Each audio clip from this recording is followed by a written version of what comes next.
Hello बच्चों, क्या हाल चाल। सब बढ़िया। तो चलिए शुरू करते हैं आज क्लास 9th की फिजिक्स, जिसमें हम पढ़ेंगे आज चैप्टर मोशन। तो बच्चों मोशन जो है ये आपका फिजिक्स का सब ब्रांच है। फिजिक्स का सब ब्रांच है, या हम कह सकते हैं कि फिजिक्स का एक टॉपिक है या फिजिक्स का एक चैप्टर है, ठीक है, जिसको हम आज पढ़ने जा रहे हैं। तो सबसे पहले यहाँ पे हम जान लेते हैं फिजिक्स के बारे में। Physics is the branch of science which deals nature and natural phenomenon। ठीक है। वर्ड फिजिक्स आपका आया है ग्रीक वर्ड फ्यूजिस से, जिसका मतलब होता है नेचर, NATURE, नेचर, जिसका मतलब होता है बच्चों नेचर। ठीक है। अब इसके बाद फिजिक्स में सबसे पहले हम जानेंगे जो भी क्वांटिटीज़ हैं उनको हम बोलते हैं फिजिकल क्वांटिटीज़। क्या बोलते हैं? Physical quantities. तो फिजिकल क्वांटिटीज़ होता क्या है भाई? फिजिकल क्वांटिटीज़ होता है those quantities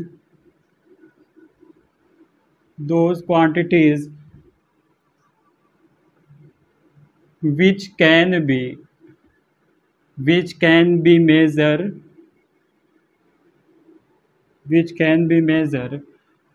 direct or indirect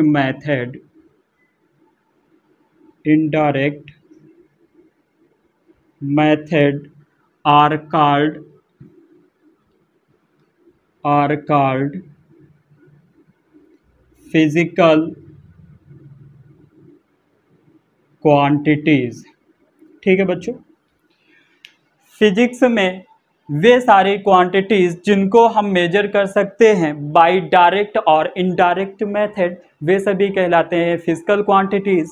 यहाँ पे जो भी फिजिकल क्वांटिटीज़ होंगी वो दो टाइप्स की होंगी, मीन्स दो पार्ट में डिवाइड हो जाएगा आपका फिजिकल क्वांटिटीज़। फर्स्ट होगा वेक्टर क्वांटिटीज़, सेकेंड आपके पास हो जाएगा स्केलर क्वांटिटीज़। ठीक है बच्चों। यहाँ पे हम कह सकते हैं physical quantities are two types, first scalar, second vector. ठीक है। जो भी फिजिकल क्वांटिटीज़ होंगी आपके पास दो तरह की होंगी, मीन्स एक वेक्टर क्वांटिटीज़ होगा, दूसरा स्केलर क्वांटिटीज़ होगा। अब वेक्टर क्वांटिटीज़ किसे कहते हैं और स्केलर क्वांटिटी किसे कहते हैं ये जानेंगे। चलिए, अगर आपको ये नोट्स बनाना है स्क्रीनशॉट ले लीजिए फट से, हम इधर अभी साइड में है। ठीक है, हो गया, मिटा दें इसे। चलिए,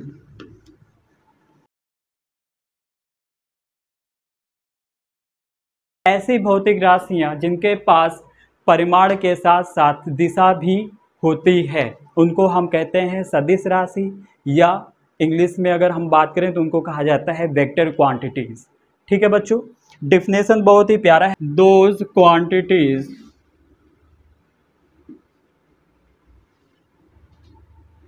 which have magnitude as well as sense of direction are called vector quantities।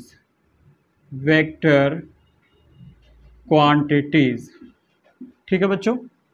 अब देखिए वेक्टर क्वांटिटीज के क्या क्या पैरामीटर होते हैं। नंबर एक, कोई भी आपके पास वेक्टर क्वांटिटीज है तो मस्ट है कि उसका मैग्नीट्यूड होगा। सेकेंड, साथ ही साथ यूनिट होगी उसकी। थर्ड पॉइंट जो है सेंस ऑफ डायरेक्शन। ठीक है बच्चों। अब इसके बाद हम बात करेंगे स्केलर क्वांटिटी की। स्केलर क्वांटिटी किन्हें कहते हैं? Those quantities which have only magnitude are called scalar quantity, या हम बोल सकते हैं क्वांटिटीज, मीन्स ऐसी क्वांटिटीज जिनके पास सिर्फ मैग्नीट्यूड हो, डायरेक्शन का कोई भी सेंस ना हो, ऐसे फिजिकल क्वांटिटीज को हम बोलेंगे स्केलर क्वांटिटीज। पैरामीटर्स की अगर हम बात करें तो फर्स्ट ये है कि मैग्नीट्यूड मिल जाएगा आपको, सेकंड जो है यूनिट मिल जाएगा, बट इसके पास डायरेक्शन का कोई सेंस नहीं है, इसलिए डायरेक्शंस का सेंस वाला जो पैरामीटर्स है वो मिसिंग है। यहाँ पर डायरेक्शंस का जो सेंस है सिर्फ आपके पास वेक्टर क्वांटिटी जो होंगी उनके पास होगा, बाकी स्केलर क्वांटिटी में डायरेक्शन का कोई भी सेंस नहीं मिलेगा। ठीक है बच्चों, ठीक है, चलिए इतना नोट कर लीजिए फट से। अब अगर वेक्टर क्वांटिटीज़ के हम एग्जाम्पल की बात करें तो एग्जाम्पल आपके पास हो जाएगा displacement, velocity, acceleration, weight, torque, torque को हम और क्या बोल सकते हैं, moment of force, impulse, electric field, magnetic field, dipole, moment, ऐसे बहुत सारे आपके पास वेक्टर क्वांटिटीज़ के एग्जांपल्स हैं। ठीक है, स्केलर क्वांटिटी के अगर एग्जांपल की बात की जाए तो स्केलर क्वांटिटी में भी बहुत सारे यहाँ पे आपको एग्जांपल मिल जाएंगे, mass, length, time, distance, speed, power, pressure, energy, etc। ठीक है बच्चों, नोट कर लीजिए। अब यहाँ पे एक नोट करके लिखेंगे, नोट करके क्या लिखना है, if the scalar is pure number like pi, e square, etc, it will have no unit, that is parameter में फिर आपको सिर्फ क्या मिलेगा, स्केलर के पैरामीटर में क्या मिलेगा, ओनली मैग्नीट्यूड ही मिलेगा। ठीक है, अब यहाँ पे यूनिट भी नहीं होगी। किस केस में यूनिट नहीं मिलेगी, जब आपका स्केलर जो है वो एक प्योर नंबर है, उस केस में जो पैरामीटर होगा वहाँ पे सिर्फ मैग्नीट्यूड होगा, अब यहाँ पे यूनिट भी नहीं मिलने वाली है। ठीक है, चलिए इसको नोट कर लीजिए फटाफट, बहुत ही इम्पॉर्टेंट पॉइंट है। ठीक है बच्चों, नोट हो गया, मिटा दें। तो चलिए अब इसके बाद हम लोग जानेंगे रेस्ट क्या होता है, कैसे हम कोई ऑब्जेक्ट जो रेस्ट में है उसको कैसे डिफाइन करेंगे, कोई ऑब्जेक्ट रेस्ट में कब होगा ये जानेंगे। A body is said to be in rest when its position does not change with respect to time and surrounding। किसी भी ऑब्जेक्ट को रेस्ट में तब कहेंगे जब कोई भी ऑब्जेक्ट टाइम के साथ अपनी पोजीशंस को चेंज ना करे और साथ ही साथ सराउंडिंग के रिस्पेक्ट में भी अपनी पोजीशंस को चेंज ना करे। जैसे सपोज दैट ये आपका क्या है, व्हाइट बोर्ड है, व्हाइट बोर्ड यहाँ पर फिक्स है, ठीक है, टाइम कंटिन्यू चल रहा है, बट ये अपनी पोजीशन से इधर उधर हिलडुल नहीं रहा है, मीन्स अपनी पोजीशंस को चेंज नहीं कर रहा है। या अगर हम सराउंडिंग की बात करें तो दीवार के उस कॉर्नर से जो डिस्टेंस पहले थी वो अभी भी है और हमेशा ये रहेगी जब तक ये बोर्ड यहाँ पर लगा है, मीन्स समझ रहे हो, जब तक हम इसको कहीं पे और शिफ्ट नहीं करते। इसके और कॉर्नर के बीच मीन्स जो दीवार उधर है दोनों के बीच का डिस्टेंस प्रॉपर कांस्टेंट रहेगा, मीन्स डिस्टेंस नहीं बदलेगा। तो यही आपका कहलाता है कि ऑब्जेक्ट मीन्स ये जो वाइट बोर्ड है वो किस में है, रेस्ट में है। ठीक है, टाइम कंटिन्यू चल रहा है, उस दीवार से इस बोर्ड की जो बीच की दूरी है वो भी क्या है, कांस्टेंट है, नहीं वेरी कर रही है। इसका मतलब ये वाइट बोर्ड क्या है भाई, रेस्ट पर है। ठीक है, जैसे अभी हम क्या कर रहे हैं, अभी मूवमेंट कर रहे हैं इधर उधर, तो टाइम के साथ में हम क्या हो रहे हैं, मीन्स वेरी कर रहे हैं, हिल डुल रहे हैं। ठीक है, और जब तक हिल डुल रहे हैं, अगर हिलना बंद कर दिया तो क्या होगा, रेस्ट में आ जाएंगे। ठीक है, रेस्ट में आ जाएंगे। ठीक है।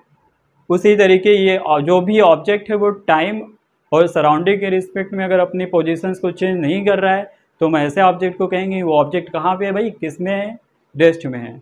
उस ऑब्जेक्ट को हम क्या कहेंगे, वो ऑब्जेक्ट रेस्ट में है। ठीक है, समझ में आ गया, इतनी सी बात है बस। चलिए ये नोट हो गया, नोट कर लीजिए फटाफट। अगर इसमें एग्जाम्पल देना है तो एग्जाम्पल भी दे दीजिए भाई साहब। एग्जाम्पल क्या देंगे, एग्जाम्पल क्या देंगे भाई साहब। एग्जाम्पल में कह सकते हैं जैसे ट्री, ट्रीज, जितने भी पेड़ होते हैं वो सभी क्या होते हैं, रेस्ट में होते हैं। अगर पेड़ भी चलते होते कितने मज़े हमारे होते, मगर पेड़ नहीं चलते हैं बेटा, पेड़ रेस्ट पर होते हैं। ठीक है, तो रेट का मीन्स जो रेस्ट का सबसे बढ़िया एग्जांपल है, आप ट्रीज को कह सकते हैं, बिल्डिंग्स को कह सकते हैं। ठीक है, जो बड़े बड़े माल हैं, अभी जैसे बहुत ही चर्चा में है लुलु माल, तो लुलु माल भी क्या है बच्चों, रेस्ट में है। चलिए, अब लुलु माल में जाने वाले जो जाते आते हैं वो रेस्ट में नहीं होते, बाकी वहाँ लुलु माल जो बना हुआ बिल्डिंग वो रेस्ट में है। अब ये मत समझ लेना कि वहाँ जो भी सामान है वो भी रेस्ट में है, क्योंकि सामान तो आता जाता रहता है और लोग तो आते जाते रहते हैं सर। रेस्ट हो गया है धीरे धीरे बेस्ट।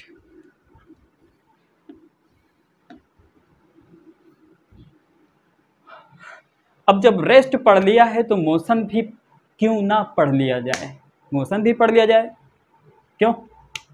चलिए भाई, मोशन भी जान लेते हैं कि मोशन किसको कहेंगे। मोशन भी कई तरह के होते हैं, एक मोशन होता है, उसके बारे में हम नहीं बात करेंगे, आप लोग कर लेना। ठीक है, देखिए बच्चों मोशन क्या होगा, मोशन क्या होगा, अरे दादा मोशन क्या होगा। A body is said to be in motion when its position change with respect to time and surrounding। कितना सिंपल है, बताना जरूरी है, हर चीज मैं ही बताऊं, अरे बताना ही पड़ेगा साहब। चलिए ठीक है, A body is said to be in motion, A body is said to be in motion, motion, when its position,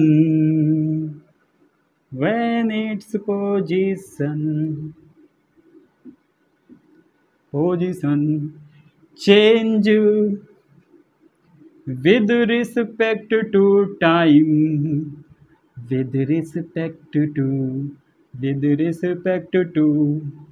time. जैसे जैसे टाइम चेंज होगा ऑब्जेक्ट की पोजीशन चेंज होगी, तब हम कहेंगे बच्चों ऑब्जेक्ट किस में है, मोशन में है। वाह, पोयम बन गया भाई। टाइम एंड सराउंडिंग, सराउंडिंग समझ में आ गया। Body is said to be in a motion when its position change with respect to time and surrounding. कोई भी बॉडी कब मोशन में कहलाएगी, जब उसकी पोजीशन चेंज होगी टाइम और पोजीशन के रिस्पेक्ट में, अरे सराउंडिंग के रिस्पेक्ट में। क्या एग्जाम्पल, एग्जाम्पल क्या हो जाएगा बच्चों, एग्जाम्पल होगा आपके पास a moving bus, buses, a moving bus, एक मूविंग बस, एक चलती हुई बस। ठीक है बच्चों, a moving train, revolving planets around the sun, जो कि कंटिन्यू क्या कर रहे हैं बच्चों, रिवॉल्व हो रहे हैं और टाइम के रिस्पेक्ट में और सराउंडिंग के रिस्पेक्ट में वो अपनी पोजीशंस को कंटिन्यू चेंज कर रहे हैं। तो हम क्या कहेंगे कि प्लैनेट्स मोशन में है, इतनी सी बात है बस। चलिए बच्चों इसको नोट कर लीजिए फटाफट, मिटा दें, पूछते क्यों हूं, मिटाओ। अब इसके बाद हम बात करेंगे motion in a one dimensional, motion in a one dimensional, one dimensional motion क्या होता है बच्चों? One D motion, MOTION, one dimensional motion. One D motion when object moves, when object moves along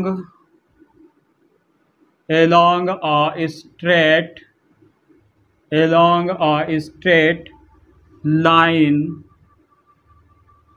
when object moves along a straight line is called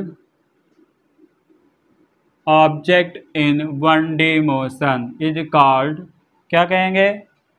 is called या is said, is called motion in one dimensional, motion in 1D, motion in 1D, 1D का मतलब one dimensional. जैसे ये मान लिया आपके पास क्या है बच्चों, एक पाथ है, या हम बोल रहे हैं क्या है बच्चों, रेलवे ट्रैक है, ट्रेन आएगी इस पे झुक झुक झुक झुक झुक झुक झुक झुक झुक झुक झुक झुक झुक झुक ऐसे चलेगी एक ही डायरेक्शन में। तो यहाँ पे भाई बच्चों यहाँ पे जो पाथ है वो कैसा है? स्ट्रेट है, स्ट्रेट है। तो अगर पाथ स्ट्रेट है और उस पाथ पे कोई ऑब्जेक्ट मूव कर रहा है, तो मूव कर रहा है बच्चों, तो हम उसको क्या बोलेंगे? Object move in 1D, means one dimensional motion. Means ऐसा मोशन को सिंपली हम कह सकते हैं motion in a one dimensional, है ना? ठीक है, समझ में आ गया? और कुछ बताना है इसमें? भाई ये ट्रेन है या कार मान लो, ये रोड है स्ट्रीट, ये कार मैंने बना दिया बहुत प्यारी सी कार, ये पहिया लगी हुई है, ये स्ट्रेट पाथ मीन्स ऐसे चल रहा है झक झक झक झक। अब यहाँ पे पाथ क्या है? स्ट्रेट है। जब स्ट्रेट पाथ है तो ये क्या कहलाएगा? Motion in one dimensional. ठीक है बच्चों, समझ में आ गया? चलिए ठीक है। अब इसके बाद इसको नोट करें। नोट हो गया, स्क्रीनशॉट ले लें, हो गया। चलें आगे। चलो अब हम जानेंगे डिस्टेंस के बारे में। डिस्टेंस बच्चों, डिस्टेंस क्या होता है? The total path covered by a moving object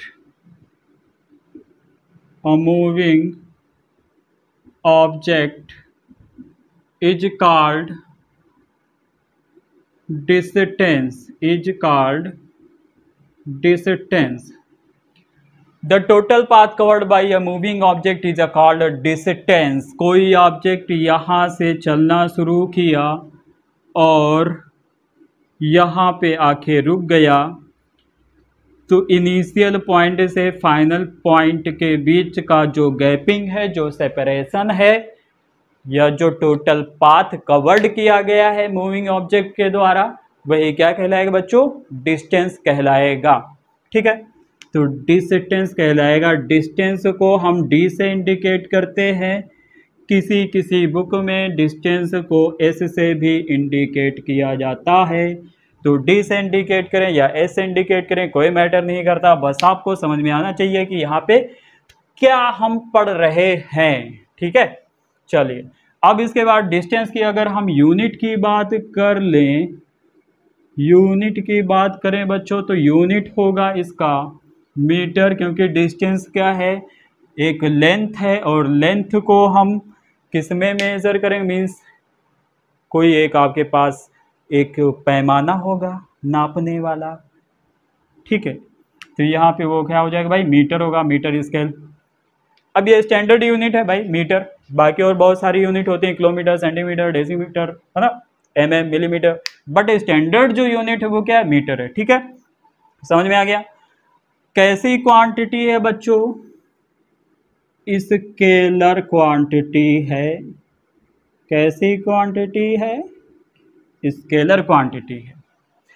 अगर हम इसकी डायमेंशनल फार्मूला की बात करें तो डायमेंशनल फार्मूला क्या हो जाएगा बच्चों, एल होगा। क्या होगा, एल होगा, स्क्वायर ब्रैकेट के बीच में एल। अभी अगर नहीं समझ में आ रहा है 11th में समझ में आ जाएगा, बट अभी जानते चलो ये स्क्वायर ब्रैकेट में कुछ होता है एल, ठीक है। 11 में पहुंचेंगे तो समझ जाएंगे कि हाँ एक्चुअल में एल क्या है, ठीक है। समझ में आ गया, चलिए डिस्टेंस भी हो गया, मिटा दें, नोट कर लो। अब इसके बाद हम लोग जानेंगे डिस्प्लेसमेंट। डिस्प्लेसमेंट क्या होता है, तो डिस्प्लेसमेंट का यहाँ पे डिफिनेशन कुछ इस तरह से है, the shortest distance between initial and final position for moving object and it is directed toward the final position is called displacement. ठीक है, ये क्या कहलाएगा बच्चों, डिस्प्लेसमेंट कहलाएगा। कैसी क्वांटिटी होती है, it is a vector quantity. Vector quantity, अगर वेक्टर क्वांटिटी हम कह रहे हैं तो इसके तीनों पैरामीटर्स यहाँ पे पाए जाएंगे। मीन्स इसमें मैग्नीट्यूड होगा, साथ ही साथ यूनिट होगा और साथ ही साथ डायरेक्शंस का भी सेंस होगा, ठीक है। अब इसको देखिए, हम यहाँ पे एक फिगर बना रहे हैं। जैसे मान लीजिए आपका ऑब्जेक्ट है, स्टार्टिंग में वो एट अ पॉइंट ए पर है, ए से वो कहाँ पे आ जाता है बच्चों, बी पर आ जाता है, ठीक है। और ए और बी के बीच का जो डिस्टेंस है, अगर हम कह दें बच्चों कितना है, 4 मीटर है। कितना है, 4 मीटर है, ठीक है। अब बी से इस ऑब्जेक्ट को हम कहाँ पर लेके जाएंगे, कहाँ पे लेके जाएंगे, यहाँ पे सी पर आ गए, और बी सी के बीच का जो डिस्टेंस है वो कितना है बच्चों, 3 मीटर है। 3 मीटर है। अब यहाँ पे अगर पूछा जाए total distance, total distance covered by moving object, object के द्वारा कितना जो है डिस्टेंस कवर्ड किया गया, तो हम सिंपल कहेंगे भाई ए से बी पे गया और फिर बी से कहाँ पे गया, सी पर गया। तो ए बी जो डिस्टेंस है, बी सी जो डिस्टेंस है, दोनों को आपस में क्या कर दें, सम कर दें, जिससे मुझे टोटल डिस्टेंस पता चल जाए। तो यहाँ पे 4 मीटर प्लस 3 मीटर करेंगे तो मुझे क्या पता चल जाएगा कि मूविंग ऑब्जेक्ट के द्वारा टोटल डिस्टेंस 7 मीटर कवर्ड किया गया है, ठीक है बच्चों। अब यहाँ पे अगर हम बात करें इस मूविंग ऑब्जेक्ट के द्वारा जो डिस्प्लेसमेंट है वो क्या होगा, तो डिस्प्लेसमेंट की डिफिनेशन आपने पढ़ा, क्या पढ़ा, the shortest distance between initial and final position for moving object, ठीक है, and it's directed toward the final position, ठीक है। तो शॉर्टेस्ट डिस्टेंस क्या होगा बच्चों, अब यहाँ पे देखिए 60, एकदम शॉर्टकट होता नहीं, कुछ लोग बहुत ही शॉर्ट रास्ता ढूंढते हैं। हाँ, शॉर्ट ढूंढते कि नहीं ढूंढते, मीन्स जहाँ पे बैठे हो वो सोचते हैं कि अगर मुझे इधर ना मुड़ना पड़े, इधर ना मुड़ना पड़े, सीधा यहीं से कोई ऐसा मीन्स मैजिक मिल जाए, दीवार को फाड़ते हुए चले जाए, अपने घर तक पहुँच जाएँ, ऐसा मीन्स आता है कि नहीं आता, इमेजिनेशन इमेजिन कर सकते हो। मीन्स जहाँ बैठे हैं, जैसे मैं यहाँ पे बैठा हूँ, मैं अगर सोचूं कि अपने घर जाऊँ तो कैसे, मीन्स मेरे पास अगर पावर आ जाए और मुझे एक शॉर्ट रास्ता सेलेक्ट करना हो तो हम यही सोचेंगे अच्छा यहाँ से इस डायरेक्शन में मेरा घर पड़ेगा, और ऐसे मीन्स मैजिक हो, गायब होने वाली ऐसे चीरते हुए सारे मीन्स निकल जाएं, तो ये क्या हो गया, शॉर्ट हो गया। तो यहाँ पे देखिए शॉर्ट क्या होगा, यहाँ से यहाँ तक जाना है यहाँ पे भाई, तो ये रास्ता क्या होगा, सबसे शॉर्ट होगा, होगा कि नहीं होगा बच्चों, ये शॉर्ट होगा कि नहीं होगा, होगा, बिल्कुल होगा। अब ये बच्चों जब शॉर्ट हो गया, किधर को डायरेक्टेड है, इनिशियल से फाइनल, कहाँ से कहाँ को जाना है, ये इनिशियल है, सी क्या है, फाइनल है, मीन्स ए से सी की तरफ जाना है। तो डायरेक्शन पता चल रही है कि नहीं चल रही है, इसलिए डिस्प्लेसमेंट कैसी क्वांटिटी है, वेक्टर क्वांटिटी है, ठीक है। अभी यहाँ पे ये डिस्प्लेसमेंट मुझे निकालना है, तो डिस्प्लेसमेंट कैसे निकलेगा, पाइथागोरस थ्योरम आप जानते हैं, सभी लोग जानते हैं, क्या होता है भाई, हाइपोटेनियस का स्क्वायर इक्वल टू बेस का स्क्वायर प्लस परपेंडिकुलर का स्क्वायर। तो 4 का स्क्वायर 16, 3 का स्क्वायर 9, दोनों को सम करेंगे 25, 25 का स्क्वायर रूट 5। तो डिस्प्लेसमेंट यहाँ पे क्या आ गया बच्चों 5 मीटर। तो आसान होने कौन छोटा है रास्ता, AC वाला या AB से फिर BC। AC वाला छोटा है मीन्स ये शॉर्ट डिस्टेंस है, तो इसको ही को हम बोलेंगे डिस्प्लेसमेंट। क्या बोलेंगे, डिस्प्लेसमेंट बोलेंगे। चलिए ठीक है, इतना नोट कर लीजिए। यहाँ पे देखेंगे डिस्प्लेसमेंट की जो यूनिट होगी, यूनिट क्या हो जाएगी बच्चों, यूनिट इसकी मीटर ही रहेगी। अगर CGS में हम बात करें, CGS में क्या हो जाएगा बच्चों, CGS में सेंटीमीटर हो जाएगा। ठीक है, चलिए इसको नोट कर लीजिए, मिटा दें। तो इसके बाद बच्चों हम लोग जानेंगे डिस्टेंस और डिस्प्लेसमेंट में डिफरेंस, क्योंकि ये क्वेश्चंस मैक्सिमम पूछा जाता है आपके एग्ज़ाम में कि डिस्टेंस और डिस्प्लेसमेंट में डिफरेंस बताइए। तो देखिए कैसे करेंगे हम लोग डिस्टेंस और डिस्प्लेसमेंट में डिफरेंस। तो यहाँ पे आपको कॉपी पे क्या कर लेना है, जो भी कॉपीज़ मिलेगी एक तरफ साइड में आप डिस्टेंस लिख लेंगे। क्या करेंगे भाई साहब, डिस्टेंस लिखेंगे, डिस्टेंस डिस्टेंस, दूसरी तरफ हम लिख लेते हैं डिस्प्लेसमेंट। ठीक है बच्चों, डिस्टेंस डिस्प्लेसमेंट में क्या क्या डिफरेंस होता है चलिए जानते हैं भाई साहब। First, distance depends on the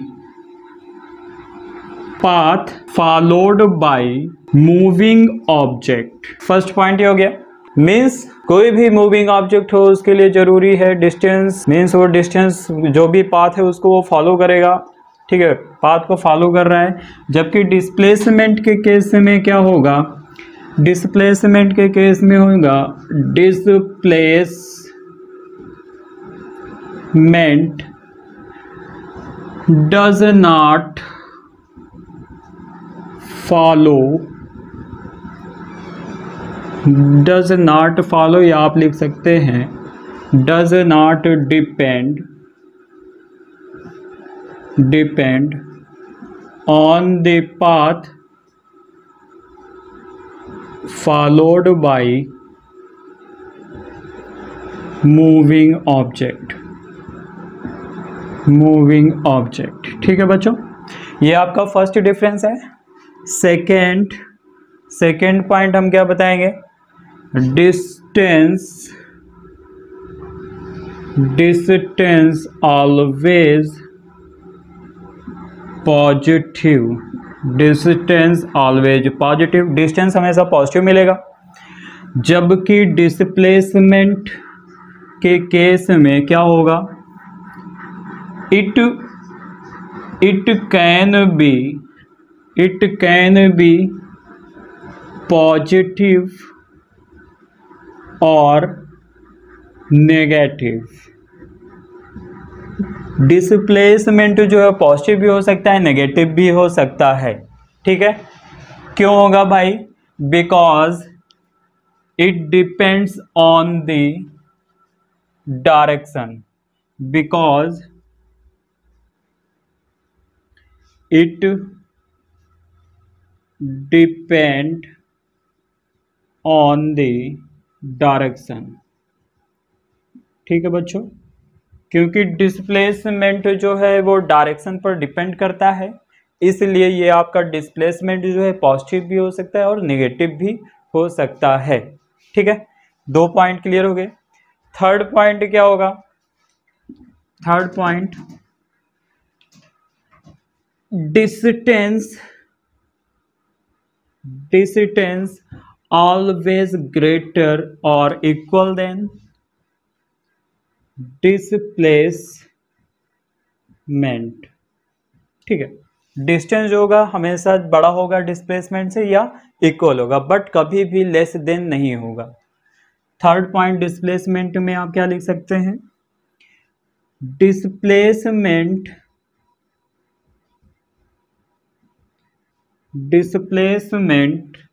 always less than or equal than distance, बात तो वही हो गई घुमा फिरा के, जो यहाँ पे लिखा है वही वहाँ पे लिखा है, ठीक है, समझ में आ गया होगा। डिस्टेंस जो है डिस्प्लेसमेंट से बड़ा होगा, और दूसरे केस में ये हो सकता है कि इक्वल हो जाए, बट कभी भी डिस्टेंस लेस देन नहीं होगा डिस्प्लेसमेंट से। तो डिस्प्लेसमेंट में आप ये कह सकते हैं डिस्प्लेसमेंट कभी भी ग्रेटर नहीं होगा डिस्टेंस से, ठीक है, समझ में आ रही बात, ठीक है। अब इसके बाद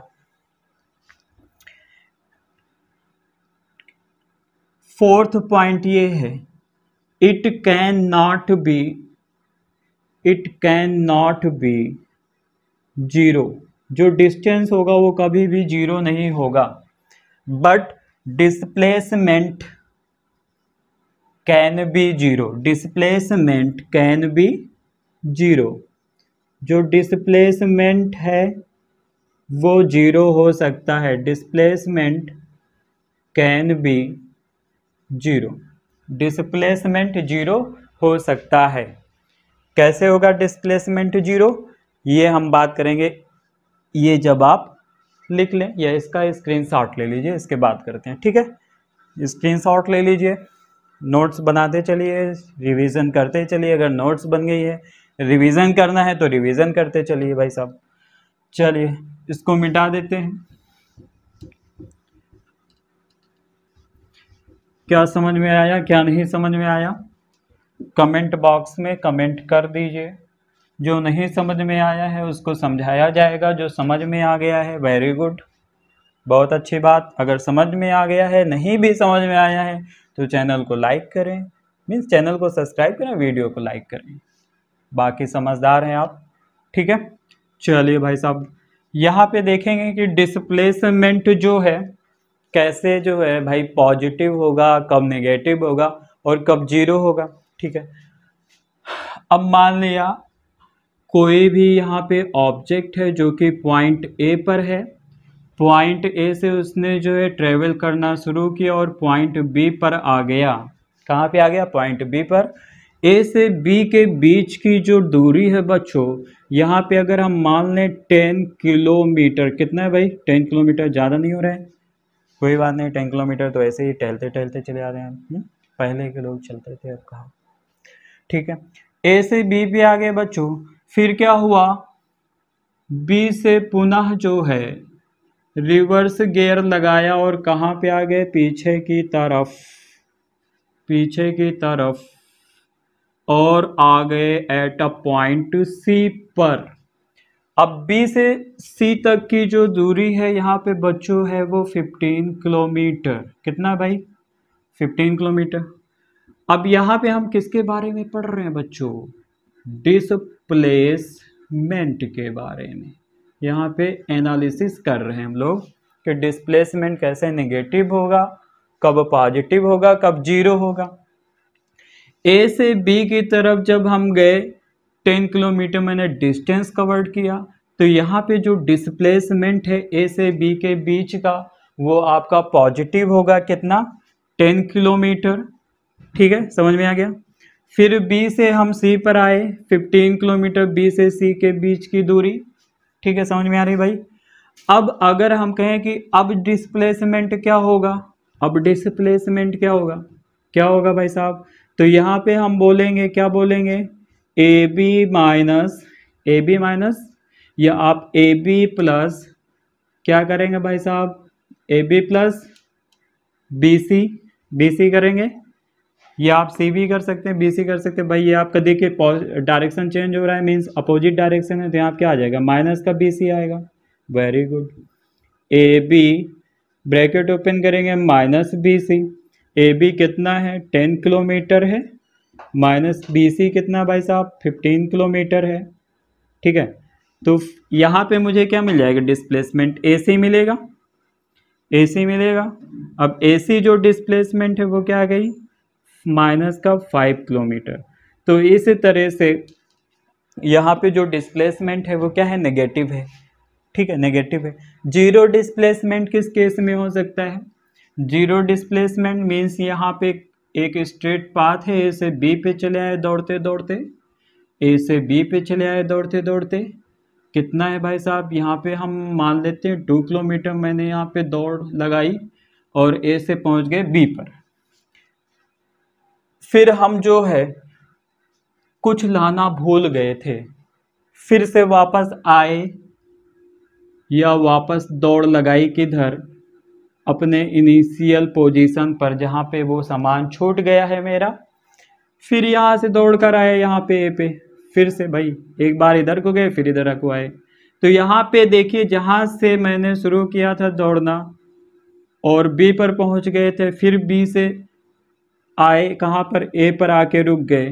तो डिस्प्लेसमेंट बच्चों यहाँ पे क्या हो जाएगा, क्या हो जाएगा, डिस्प्लेसमेंट यहाँ पे हो जाएगा 0। कैसे, ए बी प्लस बी ए, ठीक है, समझ में आ रहा है। अब यहाँ पे देखो अगर इसको वेक्टर फॉर्म से हम सॉल्व करें तो ये क्या हो जाएगा, जैसे इसको ए बी में कन्वर्ट करेंगे माइनस ए बी हो जाएगा, और दोनों की वैल्यूज क्या है, सेम है, सेम है। मीन्स ए बी भी कितना है 2 किलोमीटर और बी ए भी कितना है 2 किलोमीटर है। तो यहाँ पे क्या आ गया, डिस्प्लेसमेंट 0 आ गया। कितना आया, 0 आया। अगर इस तरह से नहीं समझ में आ रहा है तो आप ये भी कर सकते हैं, क्या कर सकते हैं, displacement equal to A B plus minus B A. क्यों किया माइनस बी ए, क्योंकि अब यहाँ पे डायरेक्शंस क्या हो गई, चेंज हो गई। एक बार यहाँ से इधर आए तो ये पॉजिटिव था, ए बी पॉजिटिव, फिर बी से ए की तरफ, मीन्स डायरेक्शन चेंज हो गया, अपोजिट हो गया, अपोजिट हो गया तो यहाँ पे क्या हो जाएगा, माइनस बी ए। जब ये ब्रैकेट ओपन करेंगे तो यहाँ पे क्या मिल जाएगा, ए बी माइनस बी ए, और दोनों की बच्चों वैल्यू क्या है यहाँ पे, सेम है। मीन्स ए बी भी 2 किलोमीटर, बी ए भी कितना है 2 किलोमीटर, तो 2 किलोमीटर में से 2 किलोमीटर माइनस हो गया, क्या आ जाएगा 0। ये तो हो गया स्ट्रेट पाथ के लिए। अगर मान लिया आपके पास कोई सर्कुलर ट्रैक है, सर्कुलर ट्रैक है, सर्कुलर ट्रैक होगा, अब मान लिया ये मेरा स्टार्टिंग पॉइंट है, क्या है भाई, स्टार्टिंग पॉइंट, स्टार्टिंग पॉइंट, ठीक है। अब यहाँ से कोई बच्चा दौड़ना शुरू करे और इस सर्कुलर पाथ पे दौड़ते दौड़ते दौड़ते दौड़ते फिर से जहाँ से शुरू किया था वहीं पे आके रुक जाए। जब वहीं पे आके रुक जाएगा बच्चों, तो अगर हम डिस्टेंस निकालना चाहें तो क्या निकालेंगे, circumference of circular path means 2 pi r हो जाएगा। अब यहाँ पे अगर हम मान लें सर्कुलर पाथ का जो रेडियस है वो कितना है, 7 मीटर है, तो यहाँ पे डिस्टेंस आ जाएगा 2 × 22/7 × 7 मीटर। 7 से 7 कैंसिल हो गया, मीन्स 44 मीटर। ये तो डिस्टेंस आ गया बच्चों किसी भी सर्कुलर पाथ पे जिसकी रेडियस 7 मीटर है, और डिस्टेंस कहा जाए तो डिस्टेंस हो जाएगा आपका 44 मीटर, ठीक है। अब अगर डिस्प्लेसमेंट की हम यहाँ पे बात करें, डिस्प्लेसमेंट की हम यहाँ पे बात अगर करें तो जहाँ से मैंने शुरू किया था वहीं पे आके रुक गए, वहीं पे आके क्या हो गए भाई, हम रुक गए। जब रुक गए तो डिस्प्लेसमेंट आपका क्या हो जाएगा, 0 हो जाएगा, ठीक है। तो बस कहानी इसमें सिर्फ इतनी सी है। आप लोगों को ये कहानी समझ में आ गई होगी, रिवीजन भी हो गया होगा। चलिए ठीक है, अब इसके बाद हम कवर करेंगे अगले वीडियो में, ठीक है,